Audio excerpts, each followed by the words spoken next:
Hello and welcome to my walkthrough tutorial on how to get easy white product photography from start to finish with editing. These pictures, they've come out the camera, they're raw pictures, they went into Lightroom, they've got exported without edits, and this is what they look like. They look pretty good to go actually, but I'm going to show you as well how to edit in Lightroom, and in a separate video how to edit in Photoshop if you don't have Lightroom to get that infinite white background that you can sell things on eBay with, you can get really good shots with. You're going to need, you're going to want to know how to do this, and it's really easy because the trick is using minimal equipment and a bath. One of the first things you need to do is you need to get all the clutter out of your bath. So I've removed the clutter, as you can see. You don't want anything to go in your shots. Another thing, clean the bath, make sure it's really as white as it can be. And the other really important thing is you're putting your camera in there and a flash is to make sure that it's dry and it hasn't just been used. So you're going to need a camera and a lens, ideally one that can have manual settings. The lens needs to have quite a close focusing. Mine's 50mm lens on here and it can focus to 25 centimeters. You need a flash that's TTL. This is a cheap one, it costs £27. Its only downfall is it can't point at the ceiling. So I'm going to essentially take it off the hot shoe and I'm going to point at the ceiling. If it had a swivel head, it could easily point at the ceiling and do bounce flash. I've got to take an extra step in my work for this. You also need, although you could probably get away with not having it, but I would advise having a small tripod, not a massive tripod by any means. It needs to fit in your bath, so just a small Gorilla Pod or something like that. So I'm just mounting the tripod on the camera, flash is on. And I talked about getting it off camera, so I'm going to be using a TTL cord. This is for Canon, but it works on Micro Four Thirds. You could use a wireless transmitter, anything just to get it off the camera. And I'm just using one of these little Brellos to hold my flash so it's pointing at the ceiling. But again, I could mount it on a mini tripod. I could probably just rest it against the side of the bath.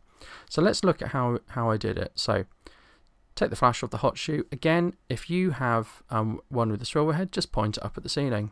As long as you've got a white ceiling, you'll be fine. So here I'm just inserting the, I'm just linking the cord, the flash to the camera via the cord. And here I'm putting the little, I'm holding it with my Brello, just so I can point it up at the ceiling. I'm just checking it's in TTL mode. This flash overexposes, so you might want to go a bit above normal TTL +1. Just take a picture. That's all I've done there. It's that simple. Focus it, line it up, focus it, and press, and you get your pictures. And they come out of the camera pretty good. Now I'm going to show you how to edit it in Lightroom. So now we're in Lightroom, and I'm going to show you how to do a really quick and easy edit on this. It's actually quite a good image anyway. It's almost good to go, but if you want that true white background look, this is how you would do it. So first of all, I'd probably correct the white balance just by clicking auto. Lightroom does such a good job. Or you could, if you really wanted to use the picker, let's go for that. Pretty much back where we started. Let's go for auto. Now this is key. This is the white region right up here, and we don't have anything pure white. I mean, that's what we want to get, things pure white. So let's get a graduated filter. I want to turn white peaking on, or highlight peaking on, and I'm going to increase my exposure, I'm going to increase my highlights, and you'll see, aha, it goes red. Now it goes red when it's pure white, and on the monitor you probably can't see much of a distinction there. But it's very useful to see where the pure white is, and I'm just gonna do that a bit. I don't want to go right up to it.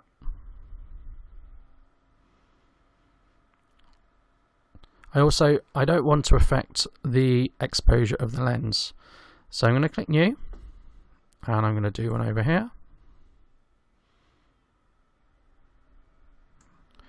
and I'm going to do one from the top.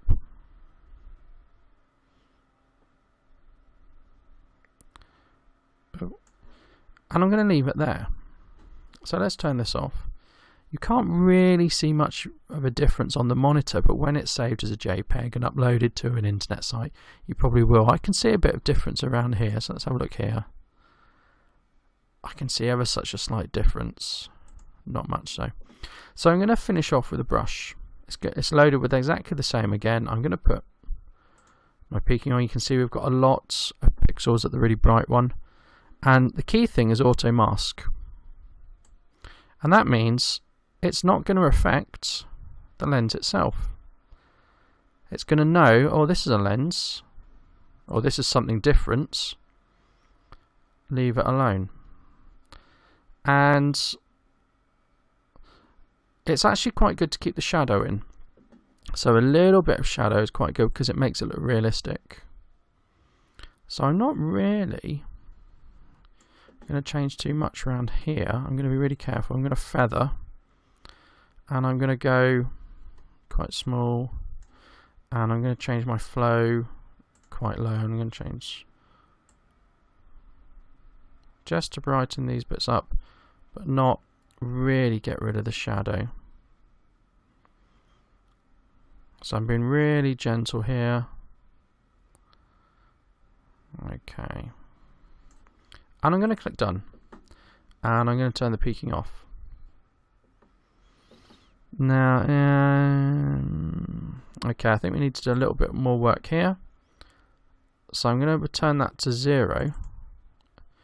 I'm going to drop those there.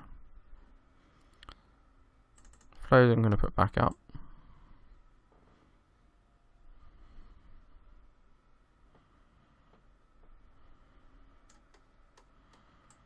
Go over that a bit. Maybe increase the exposure. Oh,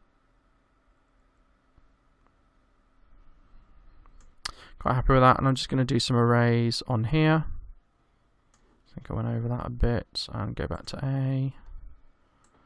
Now I'm being quite quick. You could be as careful as you want. You might think I've been ages actually, and I shouldn't have spent this long doing it. Let's just arrays. Now let's go to A.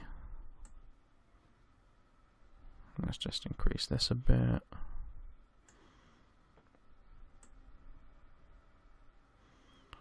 That's okay. I just want to get, I can see I've got a bit here. Just want to get rid of that. Okay. Excellent. So I might just want to drop the blacks a little. And I might just want to bump the clarity a little.